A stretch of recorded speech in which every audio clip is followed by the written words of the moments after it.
Hey hello to all students, my name is Sumit Rana. जैसा कि बेटा हम लोगों ने जूलॉजी थर्ड पेपर के सेकेंड यूनिट का पहला पोर्शन देख लिया था, ठीक है, जिसमें हम लोग सेल ऑर्गेनेल्स के बारे में डिस्कस कर रहे थे। आज हम लोग पार्ट 2 लेकर के आए हैं, जिसमें हम लोग कुछ और सेल ऑर्गेनेल्स आपके रह गए हैं, उनके बारे में डिस्कस करेंगे और इसके साथ साथ हम लोग यहाँ पर न्यूक्लियस के बारे में भी डिस्कस करेंगे। तो लेक्चर स्टार्ट करने से पहले आप लोगों से कहना चाहता हूँ कि आप लोग प्लीज़ लेक्चर को लाइक, पेज को सब्सक्राइब और शेयर वीडियो ज़रूर कीजिएगा, जिससे आपका फ़ायदा हो ही रहा है, अन्य बच्चों का भी फ़ायदा हो जाए जो लॉकडाउन की परिस्थिति में घर पे रुके हुए हैं। और आप सभी को पता है कि मैं इस तरीके से वीडियोस अपलोड नहीं कर रहा हूँ, कुछ कारण है जिसके कारण ही मैं इस तरीके से अपडेट डाल रहा हूँ कि आपको मतलब कम समय में ज़्यादा तैयारी करने का मौका मिल जाए। और जैसे वीडियोस मेरे आते हैं बिल्कुल उसी तरीके से ही आएंगे, बस थोड़ा सा समय लग रहा है बच्चा, आप लोग समझ रहे हैं कि मैं अपने घर पर हूँ, ऑफिस में नहीं हूँ, जिस वजह से लेक्चर अपलोड नहीं कर पा रहा हूँ। खैर, हम लोग स्टार्ट करते हैं। तो यहाँ पर हम लोगों का जो नेक्स्ट टॉपिक है वो है एंडोप्लाज्मिक रेटिकुलम। ये भी काफ़ी इंपॉर्टेंट है, इससे कुछ ऑब्जेक्टिव क्वेश्चन भी बनते हैं और ये आपके एग्जाम के पॉइंट ऑफ व्यू से भी काफ़ी इंपॉर्टेंट मुझे लग रहा है। कई बार पूछा गया है तो हो सकता है इस बार भी आए। तो चलिए इसका कुछ थ्योरी है उसको देख लेते हैं। देखिए, एंडोप्लाज्मिक रेटिकुलम की खोज पोर्टर तथा कॉलीमैन ने सन 1954 में की थी। ठीक है, देखिए, प्रत्येक यूकैरियोटिक सेल में न्यूक्लियस के चारों ओर नट लाइक स्ट्रक्चर पाई जाती है, जिसे एंडोप्लाज्मिक रेटिकुलम कहते हैं। यानी कि जो सेल के अंदर न्यूक्लियस होता है उसके चारों ओर नट लाइक स्ट्रक्चर, जालनुमा संरचना पाई जाती है, जिसको ही हम लोग क्या कहते हैं, अंतःप्रद्रव्यी जालिका, एंडोप्लाज्मिक रेटिकुलम।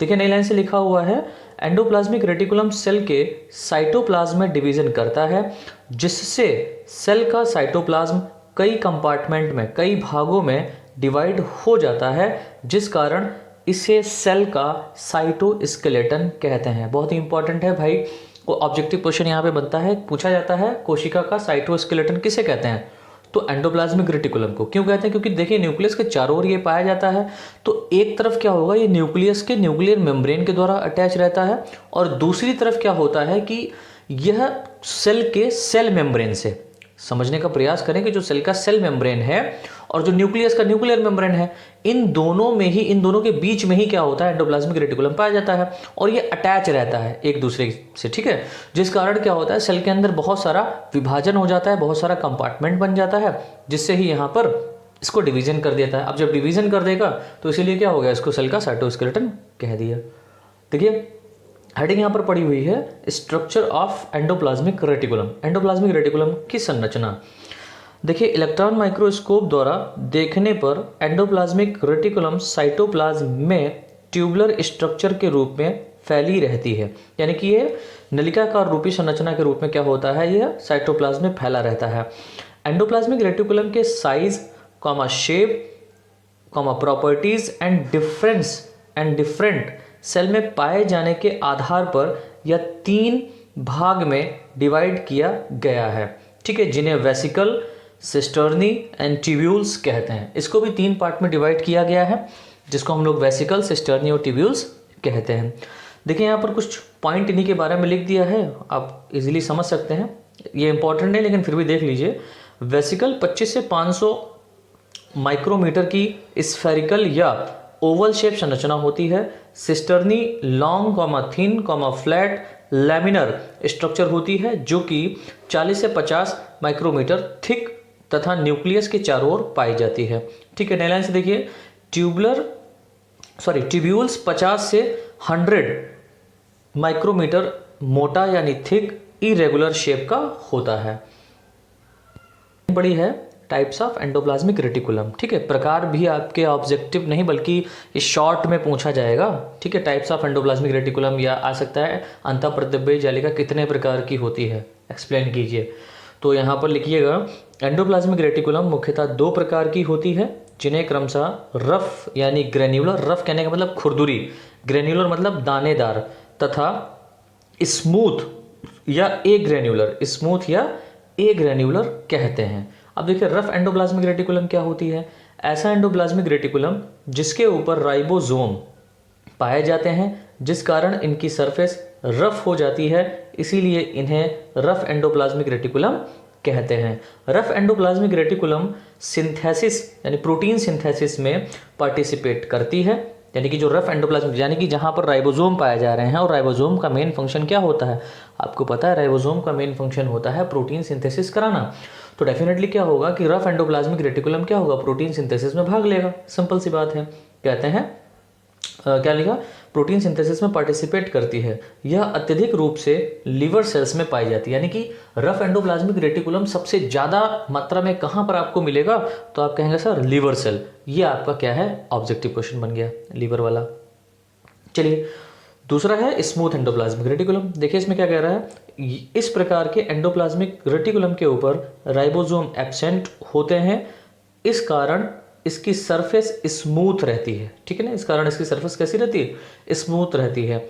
इस प्रकार का एंडोप्लाज्मिक रेटिकुलम प्रोटीन सिंथेसिस में पार्टिसिपेट नहीं करता है तथा यह एडिपोज टिश्यू यानी एडिपोज सेल्स में, तथा यह adipose cells comma glycogen storage cells muscular cells आदि में पाए जाते हैं। तो क्वेश्चन ये भी आता है कि भैया ठीक है, आपको मालूम है रफ एंडोप्लाज्मिक रेटिकुलम लीवर में पाया जाता है, तो स्मूथ एंडोप्लाज्मिक रेटिकुलम कहाँ मिलेगा, तो स्मूथ एंडोप्लाज्मिक रेटिकुलम आपको मिलेगा एडिपोज सेल्स में, जहाँ पर टिश्यूज़ एडिपोज मतलब टिश्यू मतलब होती हैं सेल्स, एडिपोज सेल्स मतलब जो टिश्यू का फॉर्मेशन कराती हैं, और जहाँ पर फैट एट स्टोर्ड होता है, क्लियर। और ये ग्लाइकोजन स्टोरेज सेल्स में मिलेंगी, और मस्कुलर सेल्स में आपको भर भर के ये मिलता है, पाए जाते हैं। आगे देखते हैं,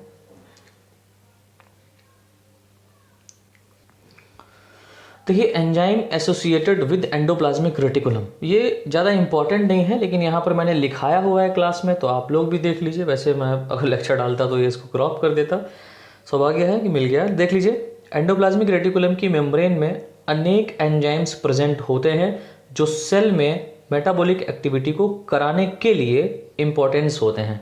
ठीक है, इनको इसका कहने का मतलब यही है कि यहाँ पर एंजाइम्स एसोसिएटेड रहते हैं, पाए जाते हैं, जो कि क्या करते हैं, मेटाबॉलिक एक्टिविटीज़ में हेल्प करते हैं। एंडोप्लाज्मिक रेटिकुलम में NADH cytochrome b reductase enzyme है, ये NADH cytochrome b reductase comma NADH diphosphatase comma esterase comma magnesium activated ATPase comma glucose 6 phosphatase nucleotidase है ना, न्यूक्लियोटाइड डाइफास्फेटेज आदि एंजाइम पाए जाते हैं। ओहो, कैसे याद होगा, तो याद करने का दरकार नहीं है, काफ़ी हाई लेवल की बात आ जाती है। हाई लेवल वो मतलब आपसे ज़्यादा हाई लेवल कहीं नहीं है।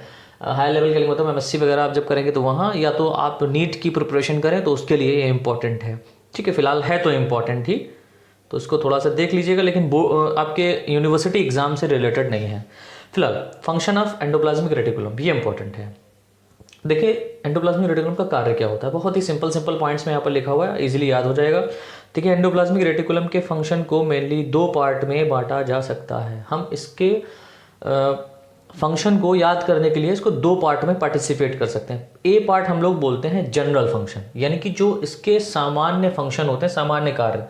ठीक है, कौन कौन से, पहला देखो सामान्य कार्य है इसका, या कोशिका के साइटोप्लाज्म में नेट के फॉर्म में फैलकर सेल को मैकेनिकल सपोर्ट प्रोवाइड करता है। ठीक है, जाल के रूप में ये फैल जाता है, नेट के फॉर्म में फैल जाता है, और ये कोशिका को क्या करेगा, मैकेनिकल सपोर्ट प्रोवाइड कराता है। दूसरा देखिए इसका जनरल फंक्शन क्या है, सेल के डिफरेंट पार्ट में मटेरियल का कंसंट्रेशन बनाए रखने के लिए, ठीक है, जो मटेरियल है उसका कंसंट्रेशन बनाए रखने के लिए यह मटेरियल को सेल से आउटसाइड और इनसाइड ट्रांसपोर्ट करता है। यानी सेल के अंदर मान लीजिए कोई मटेरियल ज़्यादा हो गया है तो उसको ये सेल के बाहर एक्सपोर्ट कर देगा, और अगर सेल के अंदर कमी हो रही है किसी चीज़ की तो बाहर से क्या करेगा, इंपोर्ट। अब बाहर से क्या, बॉडी के बाहर, अरे नहीं, सेल के बाहर जो फ्लूइड है लाइक ब्लड है उसे क्या करेगा, एब्जॉर्ब कर लेगा। थर्ड पॉइंट यहाँ पर है, एंडोप्लाज्मिक रेटिकुलम सेल के डिफरेंट मटेरियल्स के ट्रांसपोर्ट के लिए इंट्रासेलुलर ट्रांसपोर्ट का कार्य करता है। ये इंपॉर्टेंट है, जनरल फंक्शन में भी एक इंपॉर्टेंट पॉइंट निकल आया है कि इंट्रासेलुलर ट्रांसपोर्ट कौन कराता है, तो एंडोप्लाज्मिक रेटिकुलम। अब देखिए इसका B function, that means specific function, इसका मुख्य कार्य क्या है, जो स्पेशल टाइप का फंक्शन है उसको देख लेते हैं। पहला पॉइंट यहाँ पर है, एंडोप्लाज्मिक रेटिकुलम पर अटैच राइबोसोम प्रोटीन सिंथेसिस का काम करते हैं, यानी कि सबसे मोस्ट इंपॉर्टेंट फंक्शन इसका यही है कि प्रोटीन सिंथेसिस कराना। नंबर 2, सेल में कंप्लीट होने वाली different metabolic activities and enzymes activities के लिए यह मेम्ब्रेन मोर सरफेस को प्रोड्यूस करता है। दैट मीन्स जो भी एक्टिविटीज़ हो रही हैं उसके लिए एरिया चाहिए होगा। तो उन मेटाबॉलिक एक्टिविटीज़ को कराने के लिए उस एरिया को कौन प्रोवाइड करा रहा है? एंडोप्लाज्मिक रेटिकुलम प्रोवाइड करा रहा है। थर्ड पॉइंट, लीवर सेल में smooth endoplasmic reticulum glycogen metabolism and participate करता है, ग्लाइकोजन मेटाबॉलिज्म में पार्टिसिपेट करता है। दैट मीन्स यहाँ पर लीवर सेल्स जो होती हैं उसके अंदर जो स्मूथ एंडोप्लाज्मिक रेटिकुलम है, यानी कि भर भर के कौन पाया जाता है? भर भर के तो आपका रफ एंडोप्लाज्मिक रेटिकुलम पाया जाता है, लेकिन यहाँ पर जो स्मूथ एंडोप्लाज्मिक रेटिकुलम है वो क्या करता है? ग्लाइकोजन मेटाबॉलिज्म में पार्टिसिपेट करता है, क्योंकि ग्लाइकोजन के मेटाबॉलिज्म के लिए, ग्लाइकोजन स्टोर के लिए कौन सा एंडोप्लाज्मिक रेटिकुलम सपोर्ट करता था? रफ वाला नहीं, बल्कि स्मूथ वाला। भाई पीछे देखिए, मैंने बताया है। चलिए आगे देखते हैं। अब एंडोप्लाज्मिक रेटिकुलम कंप्लीट हो गया, तो अब जो नेक्स्ट हमारा सेल ऑर्गेनेल है, एक्चुअल में ये कंपोनेंट है पूरी तरीके से अगर कहा जाए तो एक कोशिका का कंपोनेंट है, एक भाग है, एक घटक है, ठीक है, जिसको हम लोग बोल रहे हैं कैरियन, या इसको हम लोग बोलते हैं न्यूक्लियस। देखिए ये भी इंपॉर्टेंट है, इससे लॉन्ग क्वेश्चन बनता है आपका, सॉरी शॉर्ट में ही आएगा, लॉन्ग में नहीं आएगा। देखिए प्रत्येक कोशिका के अंदर मिडिल में एक राउंडेड स्ट्रक्चर पाया जाता है जिसे न्यूक्लियस कहते हैं। न्यूक्लियस की खोज रॉबर्ट ब्राउन ने 1831 में की थी। न्यूक्लियस की स्टडी को कैरियोलॉजी कहते हैं। ठीक है, ये पॉइंट्स जो यहाँ पर मैं पढ़ रहा हूँ ये आपके सारे ऑब्जेक्टिव के लिए इंपॉर्टेंट हैं, तो थोड़ा ध्यान से देखिए और पढ़िए इसको। ठीक है, कैरियोलॉजी कहते हैं तथा इसे कई अदर नामों से भी जाना जाता है। अच्छा, कौन कौन से नामों से जाना जाता है? फॉर एग्जाम्पल देखिए, इसको हम लोग बोल सकते हैं कैरियन, पहला पॉइंट। दूसरा इसे हम लोग बोलते हैं ब्रेन ऑफ सेल, कोशिका का दिमाग, या इसको हम लोग हार्ट ऑफ सेल, कोशिका का हृदय। इसको हम लोग controlling centre of the cell, because ये सारी सेल की जितनी भी एक्टिविटीज़ होती है ना उनको सबको कंट्रोल करता है। इसे हम लोग डायरेक्टर ऑफ सेल भी कहते हैं, क्योंकि ये जितनी भी एक्टिविटीज़ हो रही है उनको कंट्रोल करने के साथ साथ उनको चलाने का भी काम करता है। ठीक है, उनको डायरेक्ट करता है कि आप ये करिए, आप ये करिए, आप ये करिए, आपका काम ये है। सर ऐसे ही करता है? अरे नहीं, बता रहा हूँ आपको समझाने के लिए। चलिए देखिए, लिखा है यह सेल में पाए जाने वाले एक double membrane bound cell organelles होता है। यह सेल में पाए जाने वाले एक double membrane bound cell organelle होता है जो कि सेल में डिफरेंट मेटाबॉलिक एक्टिविटीज़ पर कंट्रोल करता है। ठीक है, इसका शेप ओवल या राउंडेड होता है। इसका जो शेप होता है वो ओवल शेप होगा या राउंडेड होगा। क्लियर? नलाइन से देखिए, यहाँ पर लिखा हुआ है यह सेल का फर्स्ट लार्जेस्ट कंपोनेंट कहलाता है। यह सेल का कौन सा लार्जेस्ट कंपोनेंट कहलाता है? फर्स्ट लार्जेस्ट कंपोनेंट कहलाता है। इसको याद रखिएगा, जो कि सभी मेमेलियन सेल्स की आरबीसीज में एब्सेंट होता है। यानी कि जितनी भी मेमेलियन सेल्स हैं, यानी कि जितने भी मैमल्स हैं, उनकी आरबीसी में क्या होता है?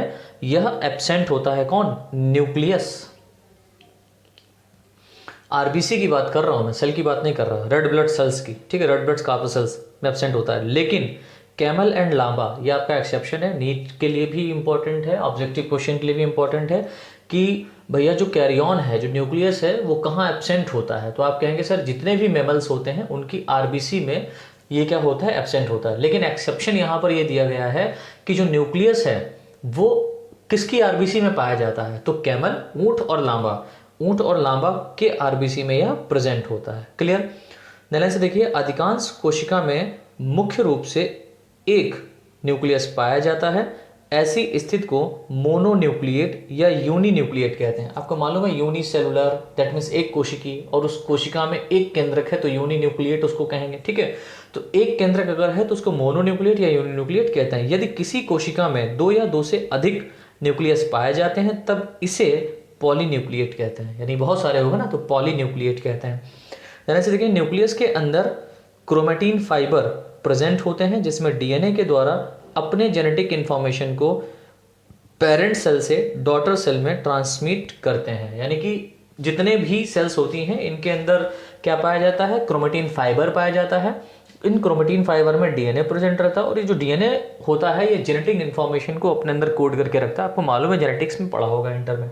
ठीक है, और ये जो सेल है ये क्या करेगी? ये पेरेंट सेल है, जब सेल डिवाइड करेगी तो सेल क्या करेगी? एक सेल से, यानी कि जो डिवाइड करती है उसे हम लोग मदर सेल कहते हैं, और वो मदर सेल डिवाइड करके डॉटर सेल में भी क्या करेगी? अपने उसी जेनेटिक मटेरियल को ट्रांसमिट कर देती है। ठीक है, आगे देखते हैं।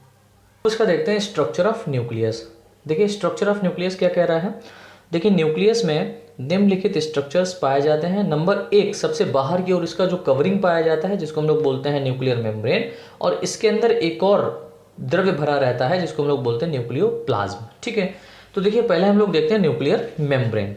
न्यूक्लियर मेम्ब्रेन देखिए, न्यूक्लियस के चारों ओर एक डबल यूनिट मेम्ब्रेन प्रेजेंट होती है जिसे outer nuclear membrane and inner nuclear membrane कहते हैं। यह दोनों मेम्ब्रेन लाइपोप्रोटीन की बनी होती हैं। दोनों न्यूक्लियर मेम्ब्रेन के बीच एक स्पेस पाया जाता है जिसे पेरी न्यूक्लियर स्पेस कहते हैं। ठीक है, इस न्यूक्लियर मेम्ब्रेन में बहुत सारे पोर्स पाए जाते हैं जिन्हें न्यूक्लियर पोर कहते हैं। नया लाइन से देखिए लिखा है, सेल के अंदर न्यूक्लियस तथा साइटोप्लाज्म के बीच एक न्यूक्लियर पोर कंट्रोलिंग सेंटर का काम करता है। इसकी इनर न्यूक्लियर मेम्ब्रेन स्मूथ होती है तथा आउटर न्यूक्लियर मेम्ब्रेन रफ होती है, क्योंकि आउटर न्यूक्लियर मेम्ब्रेन पर राइबोसोम पाए जाते हैं। देखिए यहाँ पर एक बात कही जा रही है, आपको ये अच्छे से तब समझ में आएगा जब आप इसका डायग्राम देख रहे होंगे। तो उसमें आपने देखा होगा कि न्यूक्लियस जब आप बनाते हैं तो उसके बीच बीच में कहीं कहीं पर, उसकी मेम्ब्रेन में कहीं कहीं पर न्यूक्लियर पोर पाया जाता है। ठीक है, तो वो जो न्यूक्लियर पोर होता है ये दो मेम्ब्रेन का बना होता है। अंदर की ओर जो मेम्ब्रेन होती है वो, और ये ऑक्टामर, आप जेनेटिक्स पढ़ेंगे ना, जेनेटिक्स वाला लेक्चर आप देखेंगे तो वहाँ पर आपको काफ़ी अच्छे से मैंने वहाँ पर समझाया है, लेकिन दुर्भाग्य है मैं इंटर का सिलेबस अपलोड नहीं कर रहा हूँ, तो आप यहाँ पर सिर्फ इसकी थ्योरी समझ लीजिए। फिर दूसरा क्या है, न्यूक्लियोप्लाज्म। चलिए देखिए, न्यूक्लियोप्लाज्म के अंदर एक ट्रांसपेरेंट लिक्विड प्रेजेंट होता है जिसे न्यूक्लियोप्लाज्म कहते हैं। इसके अंदर chromatin fibre and nucleolus present होता है। तो जो ट्रांसपेरेंट यहाँ पर लिक्विड प्रेजेंट है इसके अंदर न्यूक्लियोप्लाज्म, जिसे हम लोग न्यूक्लियोप्लाज्म कह रहे हैं, और इस न्यूक्लियोप्लाज्म के अंदर क्रोमेटिन फाइबर जो आगे चल करके क्रोमोसोम का भाग बनाते हैं, और न्यूक्लियोलस दैट मीन्स केंद्रिका पाया जाता है। ठीक है,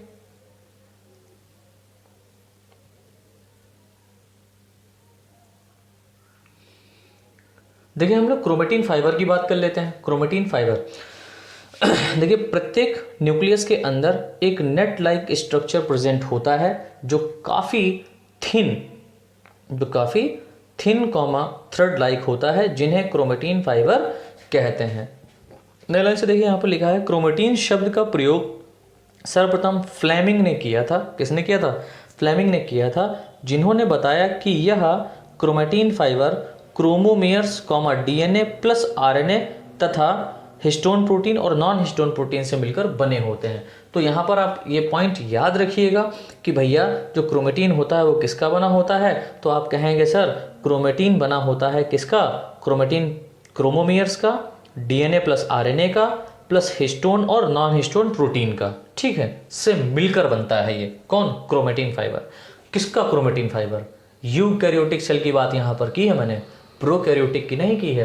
प्रोकैरियोटिक की बात करूंगा तो वहां पर हिस्टोन प्रोटीन एब्सेंट होता है। क्लियर? और हिस्टोन प्रोटीन कितने प्रकार के होते हैं? सर आप तो अंदर ही अंदर जा रहे, 5 प्रकार के यार, मैंने बोला ना इंटर में आप लोगों ने पढ़ा होगा। फिलहाल यहाँ पर बी हम लोग देख रहे हैं न्यूक्लियोलस। अब देखिए न्यूक्लियोलस क्या कह रहा है, क्रोमेटिन फाइबर होगा न्यूक्लियोलस। देखिए हर एक यूकैरियोटिक सेल के न्यूक्लियस में एक राउंडेड शेप स्ट्रक्चर पाया जाता है जिसे न्यूक्लियोलस कहते हैं।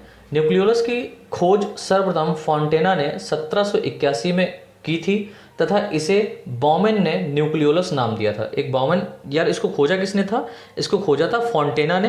कब? 1781 में। और ख़ास बात क्या है कि इसको न्यूक्लियोलस नाम किसने दिया? तो न्यूक्लियोलस नाम दिया था किसने? बॉमेन ने। ठीक है, बॉमेन्स कैप्सूल, हाँ सही समझ रहे हैं आप। जो बॉमेन्स ने कैप्सूल को भी खोजा था, कहाँ पर? किडनी के नेफ्रॉन में, वहाँ पर बॉमेन कैप्सूल आता है। इन्होंने बताया कि यह मेम्ब्रेनलेस स्ट्रक्चर होता है जो कि प्रोटीन डीएनए आरएनए से मिलकर बना होता है। इसका मुख्य कार्य राइबोसोम का फॉर्मेशन करना होता है, इसलिए इसे राइबोसोमल फैक्ट्री भी कहते हैं। ठीक, चलिए अब हम लोग उसका देख लेते हैं फंक्शन ऑफ न्यूक्लियोलस। अब न्यूक्लियोलस का फंक्शन क्या है? देखिए न्यूक्लियोलस क्रोमोसोम पर पाए जाने वाले जेनेटिक मटेरियल तथा साइटोप्लाज्म व एंडोप्लाज्मिक रेटिकुलम को अलग रखता है। यानी कि जो न्यूक्लियोलस है वो क्या कर रहा है? वो जेनेटिक मटेरियल और साइटोप्लाज्म व एंडोप्लाज्मिक रेटिकुलम को अलग रखता है, अलग अलग डिवाइड करके रखता है। नंबर 2, न्यूक्लियर पोर से मैक्रो मॉलिक्यूल न्यूक्लियस के आर पार आते जाते रहते हैं। दैट मीन्स जो बड़े बड़े मॉलिक्यूल्स हैं ना, उनको न्यूट्रिएंट्स मॉलिक्यूल हैं, वो क्या करेंगे, वो न्यूक्लियस के अंदर भी आ सकता है और न्यूक्लियस के बाहर भी जा सकता है। किसके द्वारा? न्यूक्लियर पोर के द्वारा। और ये कौन कंट्रोल करता है? न्यूक्लियोलस ही कंट्रोल करता है। देखिए साइटोप्लाज्म के कुछ मटेरियल्स जैसे मायोफिलामेंट्स, माइक्रोट्यूब्यूल्स आदि न्यूक्लियर एनवेलप की आउटर सरफेस पर अटैच रहते हैं। ठीक है, यानी कि न्यूक्लियोलस क्या करता है, इन चीज़ों को अपनी सरफेस पर अटैच रखता है। अगला पॉइंट, यह एंजाइम फॉर्मेशन द्वारा सेल की सभी मेटाबॉलिक एक्टिविटीज़ को कंट्रोल रखता है। अगला पॉइंट, यह माता पिता से उनकी संतानों में जेनेटिक कैरेक्टर को ट्रांसफर करने में सहायता करता है। कौन? न्यूक्लियोलस की बात हो रही, न्यूक्लियस की नहीं। अगला पॉइंट, यह डिफरेंट कैरेक्टर को शो होने में कंट्रोल करता है। तो इस तरीके से हमारा ये कैरी ऑन भी कंप्लीट हुआ। सो स्टूडेंट्स, आशा करते हैं आप लोगों को ये लेक्चर अच्छा लगा होगा, काफ़ी यूज़फुल रहा होगा आप लोगों के लिए। तो प्लीज़ हमारे चैनल को सब्सक्राइब कर दीजिएगा। लेक्चर जो मैंने डाला है इसको अपने मित्रों तक शेयर कर दीजिएगा। और आप लोगों को बताना चाहूँगा कि मैंने फेसबुक पर एक पेज बनाया है, सो प्लीज़ आप लोग उसको लाइक कर दीजिएगा, फेसबुक पेज को लाइक कर दीजिएगा। और इंस्टाग्राम पर मुझे फॉलो कर लीजिएगा, वहाँ पर मैं आपको मिलता हूँ अधिकतर। आप लोग मुझसे क्वेश्चन वहाँ कर सकते हैं, वहाँ पर मैं चांसेस रहते हैं कि ज़्यादा रिप्लाई कर दूँ। यूट्यूब कम खोलता हूँ क्योंकि काफ़ी सुनने में आ रहा है कि काफ़ी हैकर्स आ गए हैं, वो यूट्यूब पे रिप्लाई कर रहे हैं या मैसेजेस कर रहे हैं, जिससे वहाँ पर रिप्लाई करने पर क्या हो रहा है कि वो हैक कर ले रहे हैं। तो मैं नहीं चाहता मेरा चैनल बंद हो जाए। सो प्लीज़ आप लोग मुझे फेसबुक पेज पर और इंस्टाग्राम पर फॉलो कर लीजिए, जिससे मैं आप लोगों के बीच में बना रहा हूँ। Thanks a lot.